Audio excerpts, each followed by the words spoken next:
యేసు క్రీస్తు నామంలో పరిశుద్ధాత్మ ఆశీర్వాదం చూస్తున్న ప్రతి ఒక్కరికి హృదయపూర్వక వందనాలు తెలియచేస్తూ ఉన్నాను. ఈ దినము పరిశుద్ధాత్మ దేవుడు మనకిస్తున్న వాగ్దానము హెబ్రీలకు రాసిన పత్రిక 3వ అధ్యాయము 16వ వచనమును ఒక్కసారి మనము ధ్యానించుకుందాము. మొదటి నుండి మనకున్న దృఢ విశ్వాసము అంతము మట్టుకు గట్టిగా చేపట్టిన ఎడలని క్రీస్తులో పాలిన వారి ఉందుము. దృఢమైన విశ్వాసము, మొదటి నుండి మనకుండు విశ్వాసము, మన జీవితంలో మొదటి నుండి కూడా ఉన్న విశ్వాసము అంతము మట్టుకు కూడా గట్టిగా చేపట్టిన ఎడలని క్రీస్తులో మనం క్రీస్తు వారసులం అవుతాము, క్రీస్తులో నిలిచి ఉండగలుగుతాము. నిజమే ప్రియులారా, మొన్నటి దినము కూడా నేను చెప్పాను ఒక మాట. మనము దేవుని బిడ్డలుగా ఉంటున్నాము, కానీ చివరి వరకు మన మరణాంతరం వరకు కూడా దేవునితో ఉంటున్నామా అన్నది కావాలి. దేవుని రాజ్యము కోసము మనం సిద్ధపడి ఉంటున్నామా అనేది కావాలి. మొదటి నుండి మనం ఎలా ఉంటున్నామో దృఢ విశ్వాసంలో ఒక నమ్మకమైన జీవితంలో ఉంటున్నాము దేవుని ఎడల. ఆ నమ్మకమైన జీవితము మన కష్టాలు వచ్చినా, శ్రమలు వచ్చినా, కార్యాలు జరగకపోయినా, వ్యాధులు పోకపోయినా, ఆర్థికమైన ఇబ్బందులు ఉన్నా కూడా దృఢముగా ఒక నమ్మకముగా మన విశ్వాసంలో స్థిరముగా ఉన్నట్లయితే ఖచ్చితంగా మనము క్రీస్తు యొక్క వారసులుగా ఉంటాము. క్రీస్తు మరి పరిశుద్ధతలో క్రీస్తులో మనం నిలిచి ఉండగలుగుతాము. ఒక ఊర్లో ఇలాగే జరిగించబడి ఉందంట. వారు మొట్టమొదటిగా మరి ఒక 10 ఎకరాల పొలం కొనుక్కున్నారంట. ఆ పొలం కొనుక్కోవడానికి కారణం కూడా ప్రభువులో ఉండటమును బట్టి ఆ పొలం కొనుక్కున్నారంట. 10 ఎకరాల పొలం కొన్నారంట. 10 ఎకరాల పొలం కొన్నాక వాళ్ళు ప్రభువులో ఉంటున్నారు. ఉంటూ ఉన్న కొలది మరి వారి జీవితంలో అకస్మాత్తుగా వారి కుటుంబంలో మరి వాళ్ళ తండ్రి గారికి ఒక జబ్బు చేసి ఆ జబ్బుకి ఎంతో డబ్బు పెట్టవలసి వచ్చి మరి కొన్ని కోట్ల ధనము కావలసి ఉంది అని డాక్టర్స్ చెప్పినప్పుడు మరి ఏం చేయాలో అర్థం కాలేదంట. వాళ్ళ నాన్నగారికి 2 కిడ్నీస్ ఫెయిల్ అయినాయంట. వెంటనే ఆ ఉంటున్న పొలం అంతా కూడా అమ్మేశారంట. అమ్మేసేసి వాళ్ళ నాన్నగారిని మరి బాగు చేయించుకొని తీసుకొని వచ్చారు. తన నాన్నగారు 2 కిడ్నీలు మరలా కొత్తవి పెట్టారు, బాగా తీసుకొచ్చారు. కానీ వారు ఇంటిలో ఉంటున్న వాళ్ళ కుమారుడు వారందరూ కూడా ఒక అవిశ్వాసం. దేవుడు నమ్ముకున్నాక 10 ఎకరాల స్థలంలో మరి పొలం కొనుక్కున్నాం, కానీ దేవుడు నమ్ముకున్న మాకు మొత్తము ఆ పొలము పోయింది, అప్పుల పాలయ్యాము, మా స్థితి ఏంటి? దేవుడు నమ్ముకున్న మాకే కార్యాలు జరిగించబడినట్టుగా బడి మరలా కోల్పోయామని అవిశ్వాసాన్ని కలిగి వారెంతో మరి బాధ చెంది మరి దేవునికి దూరం అయిపోయారంట. చూడండి ప్రియులారా, వారు ఒక్కటి గ్రహించలేకపోయారు.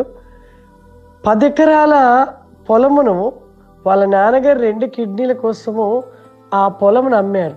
కానీ ఆ పొలము అమ్మినా కానీ ఆ 2 కిడ్నీలు వారికి పెట్టబడ్డాక అవి సక్సెస్ కావడము, అతను ఆరోగ్యంగా ఉండడం అది మేలా కీడా? అది ఎంత మేలు!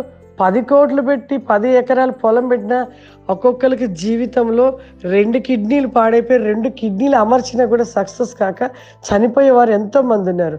అక్కడ 10 ఎకరాలు పోయినా కానీ ఆ మనిషి జీవించి ఆరోగ్యంగా ఉన్నాడంటే దేవుని కృప కాదా? దేవుడి ఆశీర్వాదమా కాదా? ఇంకా అంతకంటే ఏముంది? ఎంతోమంది మనుషులు గ్రహించలేకపోతున్నారు. దేవుడు ఇస్తున్నది పొందుకుంటూ కూడా ఏముంది, దేవుడు మాకేం సహాయం చేశాడు, ఏ సహాయం చేయలేదు కదా అని ఎంతోమంది కూడా అవిశ్వాసం పడి దేవునికి ఎంతోమంది దూరం అవుతున్న వారు ఉన్నారు ప్రియులారా. కాబట్టి దేవుడు మన పట్ల ఎన్నో కార్యాలు చేస్తాడు, కానీ మనము మన విశ్వాసం యందు దృఢంగా విశ్వాసంలో ఒక నమ్మకముగా చివరి వరకు కూడా మనము నిలిచి ఉంటే నిజంగా ఆ పరలోకానికి చేస్తాము, ఆయన వారసులుగా అంతము మట్టుకు అన్నాడు. అంటే మనం మరణించే వరకు కూడా మనం ఎలా గట్టిగా పట్టుకొని ఉండాలి. మనం గట్టిగా చేపట్టిన ఎడల క్రీస్తులో మనం ఒక వారసత్తులుగా క్రీస్తులో ఉండగలుగుతాము, క్రీస్తు వారసులుగా మనము నిలిచి ఉండగలుగుతాము. కాబట్టి ప్రతి ఒక్కరు కూడా ఎన్ని కష్టాలు, శ్రమలు, నిందలు, అవమానాలు, వ్యాధులు వచ్చినా, చివరికి మన ప్రాణం పోతున్నా, మనం నమ్మకమైన జీవితం, దేవుని యందు విశ్వాసాన్ని విడిచిపెట్టకుండా విశ్వాసంలో మనం నిలిచి చివరి శ్వాస వరకు, ప్రాణం పై వరకు కూడా మనం ఆ రీతిని కలిగి ఉంటే ఖచ్చితంగా పరలోకానికి చేర్చబడతాము. దేవుని బిడ్డగా మనం మార్చబడాలి. విశ్వాసమే కాదు, క్రియలు, అన్ని విషయాలలో దేవునికి నమ్మకంగా అంతము వరకు నిలిచిన వాడు ధన్యుడు. పరలోకాన్ని వారసుడుగా ఉంటాడు. అక్కడ పరలోకాన్ని స్వాతంత్రించుకోగలుగుతాడు. ఆ విధంగా ప్రతి ఒక్కరు నిలిచి ఉండాలని దేవుని కోరిక, ఆశ. అందరం కళ్ళు మూసుకున్నట్లయితే ప్రార్థన చేసుకుందాం. Thank you lord daddy. పరిశుద్ధాత్మ తండ్రి, నీకు వందనాలు చెల్లిస్తూ ఉన్నాను అయ్యా. నీకు స్తోత్రములు చెల్లిస్తున్నాను. ఈ ఉదయ వేకమైన పరిశుద్ధాత్మ ఆశీర్వాదం నీవిస్తున్న వాగ్దానం ప్రభా, ఆత్మ స్వరూపుడ పరిశుద్ధాత్మ తండ్రి, ఈ యొక్క చూస్తున్న ప్రోగ్రాం చూస్తున్న ప్రతి బిడను నాయన ఓ నీ ఆత్మ చేత నింపండి ప్రభా, ఓ నీ అభిషేకము చేత నింపండి పరిశుద్ధాత్ముడ. ఇప్పుడే ప్రతి ఒక్కరు ప్రభా, ఎవరు చూస్తున్నారో ప్రభా, చూస్తున్న ప్రతి ఒక్కరి పైకి మీ ఆత్మ దిగి వచ్చును గాక ప్రభా, మీ ఆత్మ చేత నింపబడును గాక ప్రభా, నీ యొక్క అగ్ని జ్వాలలుగా వారు మండించబడును గాక ప్రభా, వారి జ్ఞానము చేత నింపబడును గాక నాయన. నీకు స్తోత్రములు ప్రభా. వారి నీకు వలె ప్రతివేకమైన నీకు మాదిరిగా మార్చబడును గాక నాయన. నీ పోలిక చేత నింపబడును గాక పరిశుద్ధాత్మ తండ్రి, నీకు వందనాలు. ప్రతి ఒక్కరు ప్రభా, ఈ చూస్తున్న ప్రతి ఒక్కరు నాయన ప్రతివేకముగా నీలో అతివేకముగా శ్వాసనగా వెంట్లీ స్టాండ్ గోబ్రకైడి స్టెల్ ఫారిమా ప్రతి నేకమైన ఆశీర్వాదం పొందుకుని కృప దయచేయండి పరిశుద్ధాత్మ తండ్రి. నీకు స్తోత్రములు, స్తోత్ర వికాసమే తండ్రి.